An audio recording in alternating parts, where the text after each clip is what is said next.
성경 말씀 다니엘서 2장입니다. 구약성경 다니엘서 2장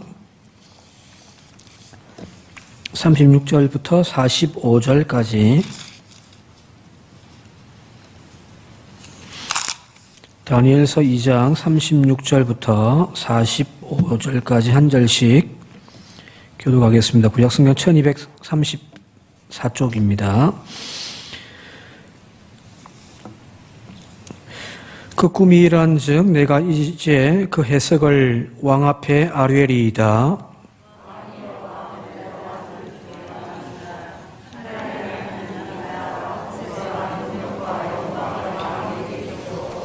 사람들과 들짐승과 공중의 새들 어느 곳에 있는 것을 막론하고 그것들을 왕의 손에 넘기사 다 다스리게 하셨으니 왕은 곧 그 금머리이니이다.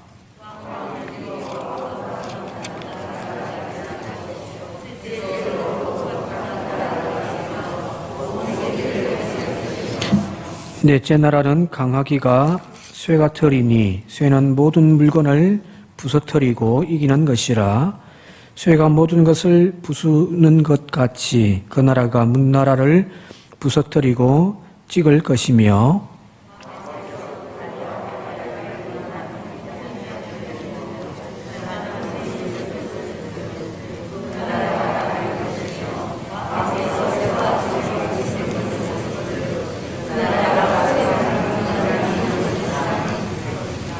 그 발가락이 얼마는 쇠요 얼마는 진흙인즉 그 나라가 얼마는 든든하고 얼마는 부서질 만할 것이며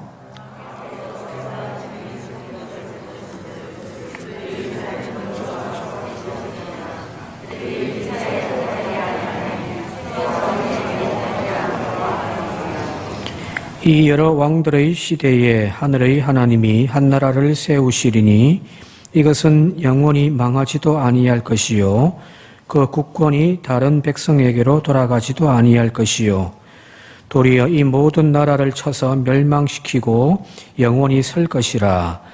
손대지 아니한 돌이 산에서 나와 재와 녹과 진흙과 은과 금을 부서뜨리는 것을 왕께서 보신 것은 크신 하나님이 장래일을 왕께 알게 하신 것이라. 이 꿈은 참되고 이 해석은 확실하니이다 하니. 아멘. 지난 시간에 바벨론 왕 느부갓네살 왕이 자신이 꾸었던 꿈과 그에 대한 해석에 관한 명령을 내리고 그것 때문에 바벨론 온 나라가 지금 대혼란에 빠진 그 이야기를 살펴봤습니다. 이 왕의 꿈에 대한 내용을 알 사람은 아무도 없죠.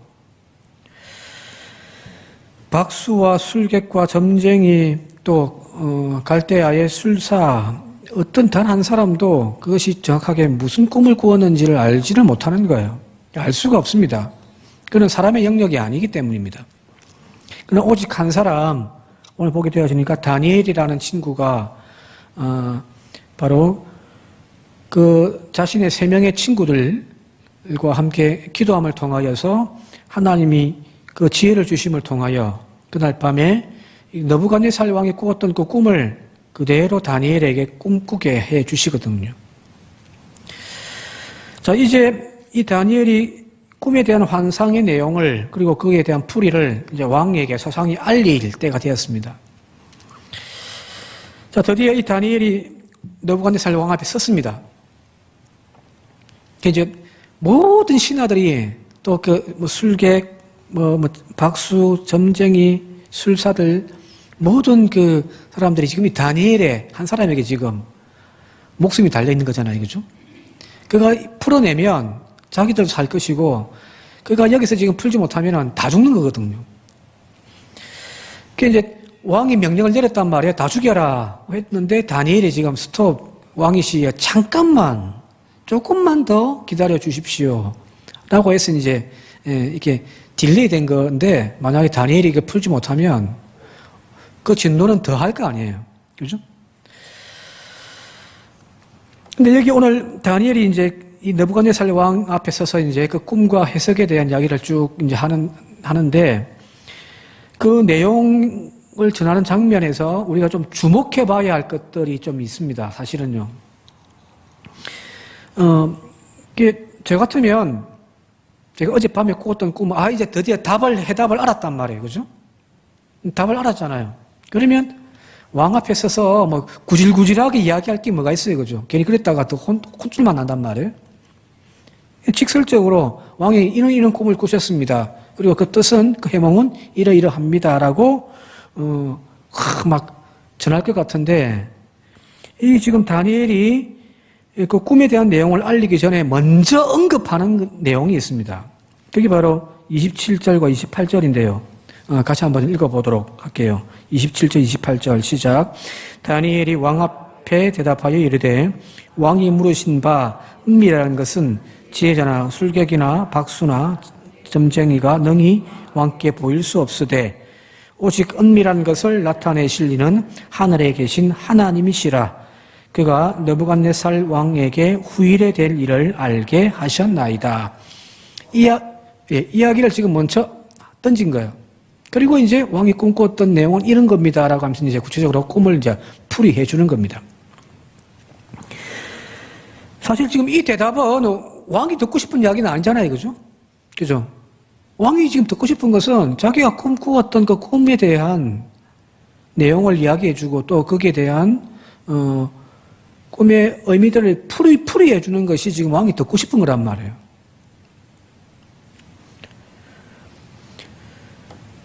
지금 왕은 번민에 빠져 있단 말이에요. 그죠? 한 번 꾼 것이 아니라 지난 시간에 말씀드렸듯이 그 꿈이 꿈들이라고 나와 있으니 여러 번 꾸었던 똑같은 반복되어진 꿈을 꾸었기 때문에 왕이 지금 번민을 하면서 잠을 못 이루고 있단 말이에요. 그죠? 그러니 지금 빨리 이거 거두절미하고 꿈에 대한 내용과 그 해답을 달라는 거잖아요. 그죠? 자, 그런데 지금 다니엘은 그 꿈의 해몽에 앞서서 지금 이 꿈이 누구에게서부터 나온 것인지 그리고 그 목적이 무엇인지에 대한 서론을 이야기를 하고 있잖아요. 그죠? 그죠? 자, 지금 다니엘에게 중요한 것은 뭐냐면은 꿈 자체가 아니에요. 왕은 지금 막 미치겠어요. 내가 꾸었던 꿈 때문에 환장하겠단 말이에요. 누군가가 이걸 해석해 줬으면 좋겠다라고, 답을 주었으면 좋겠다라고 하는 것은 왕의 입장인데, 지금 다니엘의 입장은 그 꿈 자체가 아니에요. 먼저 이것이 전적으로 하나님에게 나왔다라는 거예요.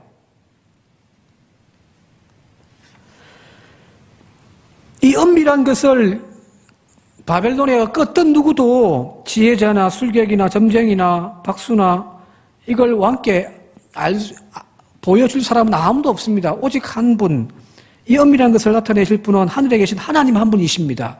하나님께서 그 꿈을 왕에게 보여주신 분입니다. 라고 먼저 이야기를 하고 있습니다. 이게 중요한 거예요, 다니엘에게는요. 더불어 그 뒤에 나오는 내용들을 보게 되었지만 하나님께서 역사를 이끌어 가시는 그 주인이심을 지금 밝혀둡니다. 이야기하는 거거든요. 그죠? 맞죠? 자, 즉 나중에 꿈과 해몽만 이렇게 이야기를 하면은 여기에서는 이 모든 것을 이루어 가시고 또 주관해 가시는 하나님은 빠져버립니다. 꿈만 남는 거예요. 하나님의 의중과 계획은 사라져버리고 만단 말이에요. 혹은 그 지혜를 가진 다니엘, 나중에 뒤에 보니까 왕에게 이제 높은 배슬을 허락해주고 모든 신하들을 관장하는 그런 높은 자리에 앉혀주었더라고 하는 그 이야기만 남게 되어지고 하나님은 사라져버리는 거예요. 하나님이 사라져버리는 그 불상사가 발생하지 아니하도록 지금 다니엘은 뭐하냐면 분명하게 못을 받고 있습니다. 왕이시여, 지금부터 내가 하는 이 이야기는, 이 은밀한 것들은 하늘에 계시는 하나님, 만군의 주 여호와 하나님께서 당신에게 주신 것이고, 더불어 그 내용은, 그 목적은 모든 역사가 왕께서 세워가는 것이 아니라 하나님 그분께서 모든 역사를 이루어 가시는 것입니다. 그걸 우리에게 알려주기 위한 목적입니다. 라고 분명하게 지금 밝히고 있는 겁니다. 저는 이 앞부분이 더 중요하다고 생각하는 거예요. 뒤에 뭐 꿈이 어떻고 그 꿈을 어떻게 해석했고 그것도 중요하지만 또 더 뒤에 다니엘이 이것을 통하여서 높은 관직에 올라갔더라고 하는 상을 받은 그 이야기도 물론 중요하지만 더 중요한 것, 다니엘에게서 가만히 입장이 되어서 생각해 보니 꿈에 대한 해석보다는 이 앞부분에 하나님이십니다. 하나님이세요. 왕이시여. 이것 알고 들으시기 바랍니다. 하는 그 포커스가 앞부분에 있다라고 저는 생각을 하고 있다는 말이에요. 저 개인적으로는 이 부분이 바로 다니엘의 참된 지혜가 아닌가 싶습니다. 단순히 다른 사람들이 알지 못하는 신비한 일을 밝혀 알려내는 것, 그런 능력이 있고 남들이 가지지 못한 그런 능력, 남들이 행하지 못하는 그런 놀라운 능력을 행하는 것도 물론 중요하고 뭐 우리가 이루어 가야 되겠지만은 그러나 이것이 이 모든 것들이 하나님으로부터 나왔다라고 하는 것을 명백하게 깨닫고 그걸 고백하는 신앙이 더 위대한 거예요. 가끔 주변에 보니까 능력과 뭐 예언의 은사라든지 그런 남들이 가지지 못한, 제가 가지지 못한 그런 놀라운 능력들을 가지신 분들이 주변 목사님들 좀 있잖아요, 그죠? 근데 그 큰 능력을 가졌음에도 불구하고 나중에 가 보니까 그 큰 능력을 제대로 감당치 못하는 그런 경우들 종종 목격하잖아요. 예를 들면 치유의 은사를 받았어요. 이분만 안수만 하면은 기도만 해주면은 병이 낫는 그런 은혜를 능력을 은사를 가지고 있는 분이 있습니다. 근데 나중 되니까 기도해주고 돈 받더라고요. 기도 받으려면은 돈 봉투를 들고 와야 돼.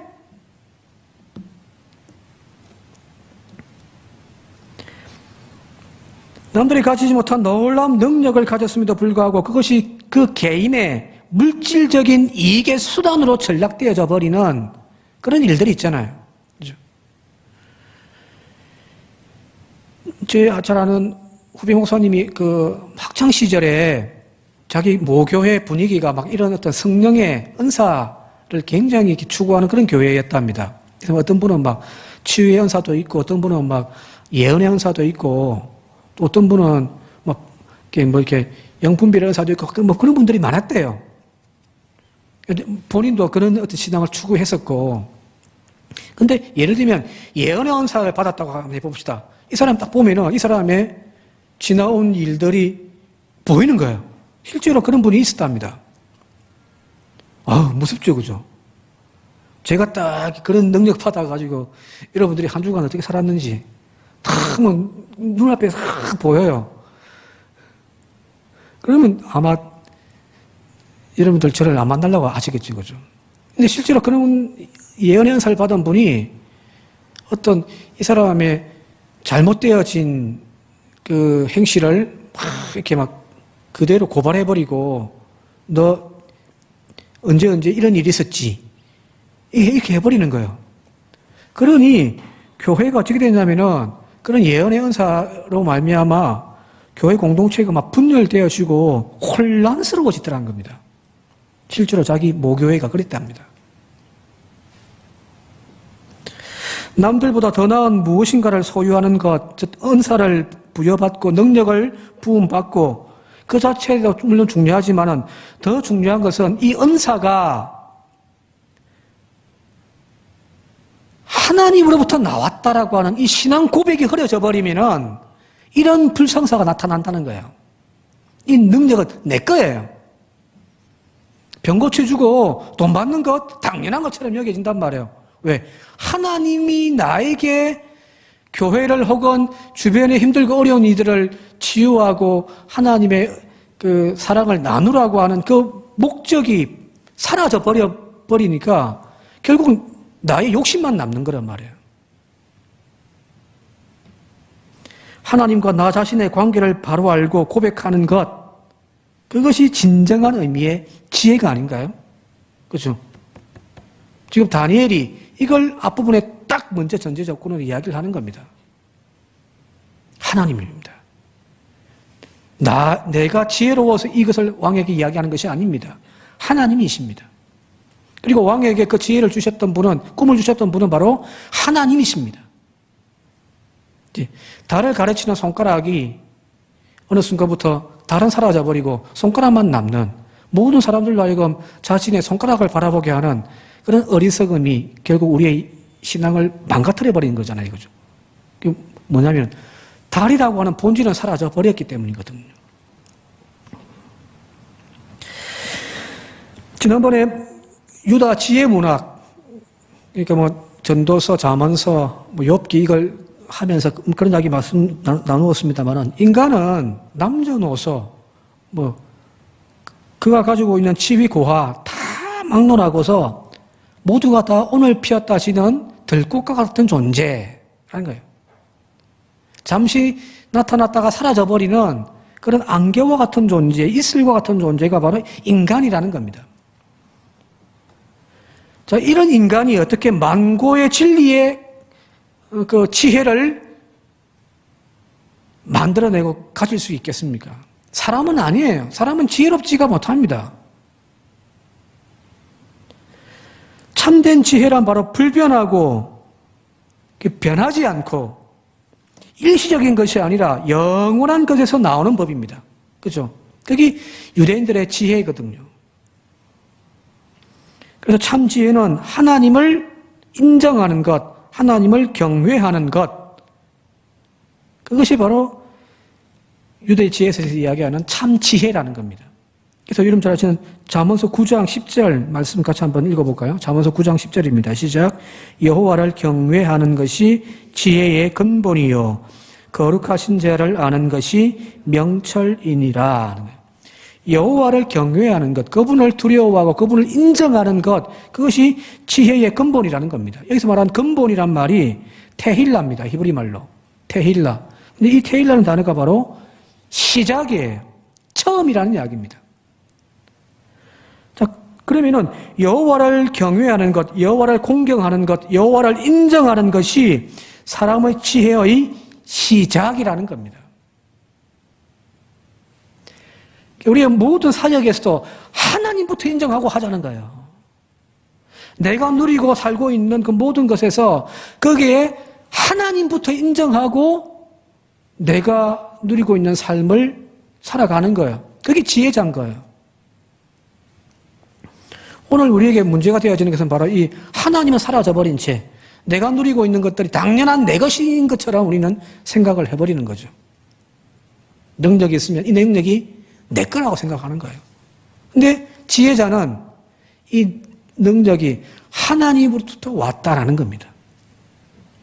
내가 지금 누리고 있는 풍요로운 삶, 지혜롭지 못한 자는 이 풍요로운 삶이 내 것이라고 자랑하며 살지만 참 지혜자는 내가 누리고 있는 이 모든 풍요로움이 하나님으로부터 왔다라고 하나님을 자랑하는 사람입니다. 자, 여기 이 앞부분에 하나님부터 인정하는 것과 인정하지 않는 것이 얼마나 큰 차이인지 아시겠죠? 그죠? 지금 다니엘은 그걸 알고 있는 거예요. 왕이시여, 당신이 꾸었던 꿈은 이런 것이고 그 뜻은 이것입니다. 얼마든지 이야기할 수 있죠. 그런데 다니엘은 그것부터 하지 않고 왕에게 주었던 그 꿈, 그리고 지금 내가 풀이하는 이 모든 해몽의 지혜는 하나님으로부터 나온 겁니다. 굉장히 중요합니다.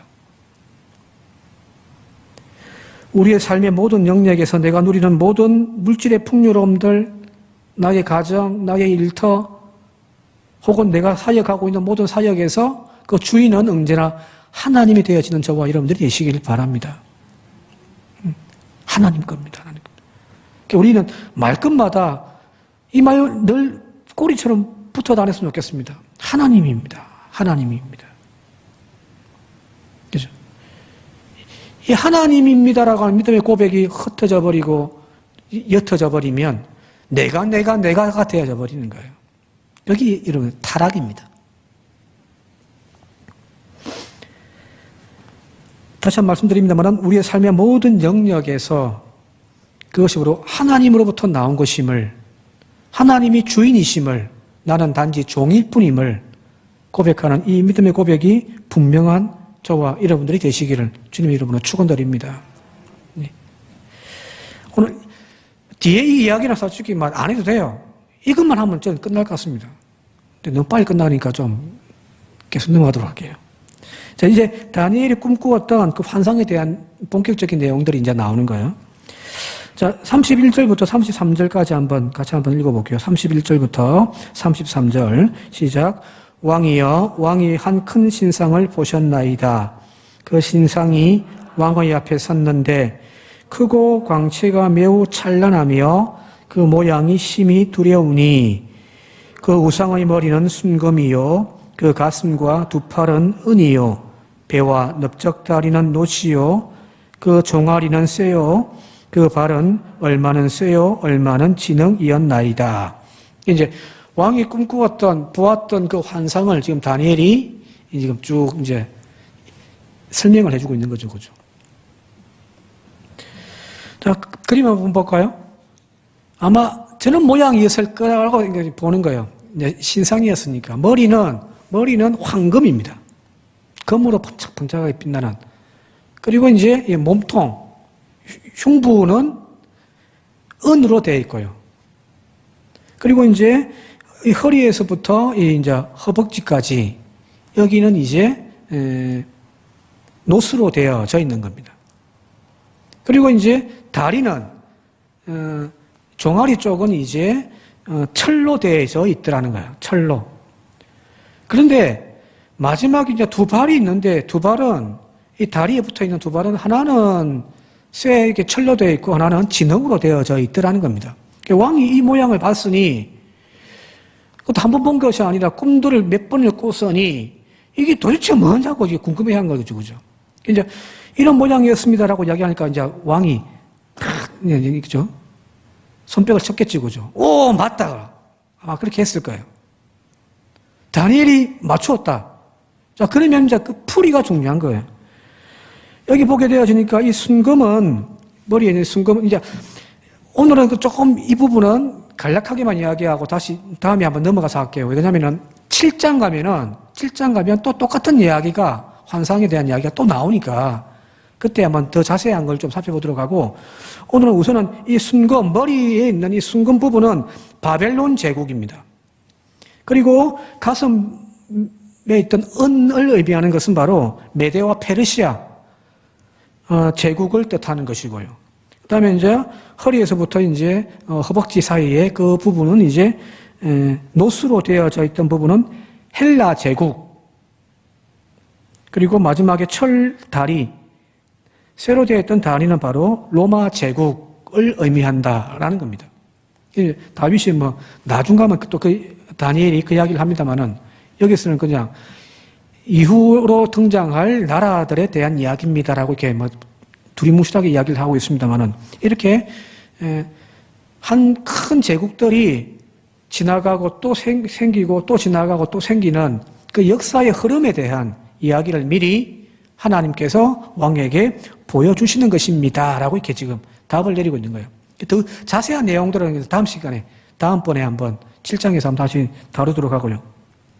여기서 중요한 것은 이제 이 형상에 대한 해석을 해주고 난 다음에 이건 그냥 역사에 대한 이야기입니다. 지금 느부갓네살 왕 당신께서 세우신 이 바벨론 왕국이 영원하지 않고 그 뒤에서 페르시아 제국이 이 근동 지방을, 이 메소포타미아 지방을 다스릴 겁니다. 그리고 그 뒤에는 저 그리스 헬라 지역에서 이제 세력을 확장하여서 이 모든 지역을 또 다스릴 겁니다. 그리고 그 뒤에는 로마라고 하는 나라가 이제 다스릴 겁니다. 역사의 흐름에 대한 이야기를 지금 왕에게 보여주신 겁니다. 라고까지는 한 거예요. 자, 34절부터 35절 같이 한번 읽어볼게요. 여기서 이제 이 형상들의 뭐 의미도 중요하지만 더 중요한 것이 그 뒷부분에 있습니다. 34절, 35절 함께 읽어보겠습니다. 시작. 또 왕이 보신즉 손대지 아니한 돌이 나와서 신상의 쇠와 진흙의 발을 쳐서 부서뜨리매 그때에 쇠와 진흙과 놋과 은과 금이 다 부서져 여름 타작마당의 겨같이 되어 바람에 불려 간 곳이 없었고 우상을 친 돌은 태산을 이루어 온 세계에 가득하였나이다 라는 겁니다. 그 여러 재질로 되어져 있는 신상이 탁 서 있는 것까지 봤는데, 근데 어떤 하나의 돌이, 여기 보면은 손으로 아니한 돌 됐으니까, 손대지 아니한 돌이니까 사람의 힘에 빌리지 아니하는 한 돌이 날라와가지고 가장 약한 부위, 다리가 하나는 쇠고 하나는 진흙이라고 했잖아요. 그죠? 이건 짝이 안 맞죠? 정말 깨어지기 쉬운 진흙과 단단한 쇠가 이렇게 다리를 이루고 있으니 이거는 균형이 맞을 수가 없죠. 그 돌이 날라와가지고 다리를 탕 치니까, 발을 치니까 탁 깨어지면서 이 우상이 와르르 다 무너져 버리더라는 거예요. 자, 깨어져 버리는 것까지는 이해가 되는데 그 뒤에 35절 보게 되어지니까 쇠와 진흙과 놋과 은과 금 다 부서져 여름 타작 마당의 겨같이 되어 바람에 불려 간 곳이 없어져 버리더라. 흔적도 없이 사라져 버리더라는 겁니다. 인간이 세워놓은 가장 위대한 제국이라고 하는 그 나라들이 역사 가운데 왔다 갔다 하면서 주인이 바뀌어져 갔지만, 그러나 그 모든 제국도 어느 순간 다 사라지고 없더라는 거예요. 그리고 아까 날라왔던 그 작은 돌, 우상을 친 작은 돌이 태산을 이루어 온 세계에 가득하더라는 겁니다.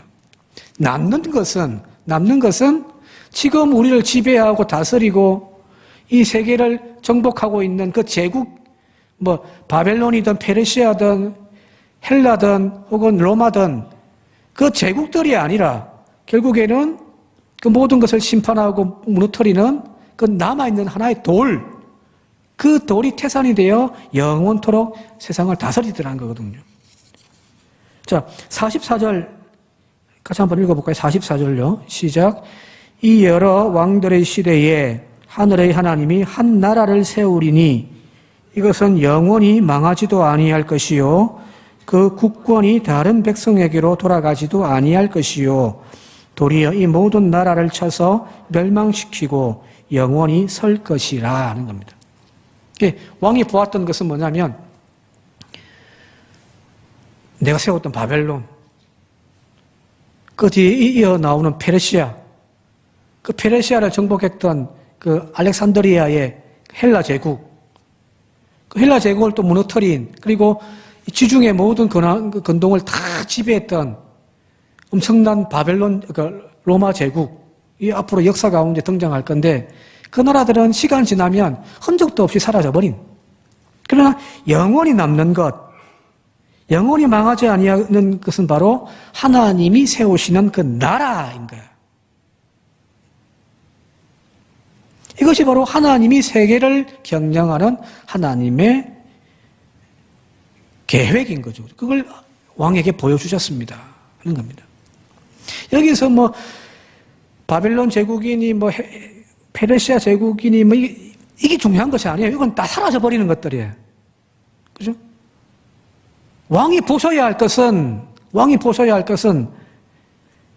하나님의 나라가 영원히 이 땅 가운데 세워진다라고 하는 그 하나님 나라를 주목하여 보시기를 바랍니다. 다니엘의 그 이야기입니다. 먼지처럼 일어났다 사라져버리는 수없이 많은 민족들과 세력들이 역사의 주인공인 양 허세를 부리지만은, 그러나 역사의 진정한 주인은 하나님이시라는 겁니다. 어제도 딸아이 학교에 음악 발표회 있어가지고 잠시 갔다 왔는데 사회 보던 그 사회자가 뭐라고 이야기하냐면은, 자, 마지막에 누가 나오죠? 이렇게 하더라고요. 영화에서, 드라마에서 마지막에 누가 등장하죠?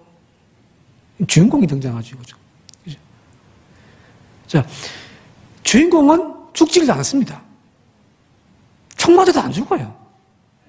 그죠? 사고가 나도 또 살아난단 말이에요. 그죠? 왜? 주인공이니까. 역사의 마지막까지 남고 또 죽지 아니하는 그 존재, 다 죽고 다 사라져 버리지만 일어섰다가 무너져 버리는 것이 세상의 역사고 세상의 권세이지만 그런 하나님의 나라는 영원히 가더라는 거거든요. 끝까지 마지막까지. 그러면 그 주인공이 누구냐? 바로 하나님이시라는 겁니다. 그래서 하나님 앞에 겸손하게 무릎 꿇으십시오. 뒤에 보면은 여기 이제 느부갓네살 왕이 그 이야기를 듣고서 다니엘에게 무릎을 꿇고 절을 합니다. 무슨 의미일까요? 다니엘이 위대했어요? 아니에요. 제가 봤을 땐 다니엘에게 무릎 꿇는 것이 아니라 바로 그 하나님, 다니엘이 고백하는 그 하나님 앞에 무릎 꿇는 것이 아닌가 싶습니다. 그래서 뒤에 보면 이제 그 하나님에 대한 찬양을, 영광을 돌리는 느부갓네살 왕의 고백이 나오잖아요. 그죠? 오늘 우리가 이 신앙 고백을 분명하게 했으면 좋겠습니다. 결국에는 남는 것은 하나님이세요. 내 사역에 결국 남는 것은 하나님이셔야 합니다.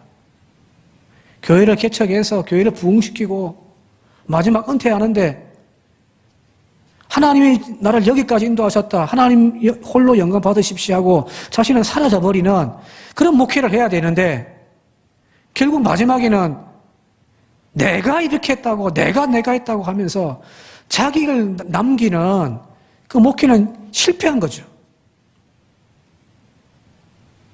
내가 교회를 위하여 헌신하고 하나님의 일을 위하여 헌신하고 난 다음에 여러분들은 사라져야 합니다.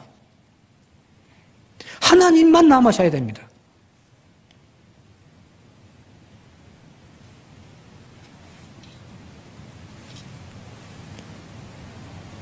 내가 뭐 했다라고 하는 것들이 결국에는 하나님의 자리를 내가 침탈하는 것밖에 되어지지 않는 거거든요. 자, 이런 믿음의 고백이 되기 위하여 지금 다니엘이 이것을 분명하게 하기 위하여 제일 처음에 뭐 했다고요?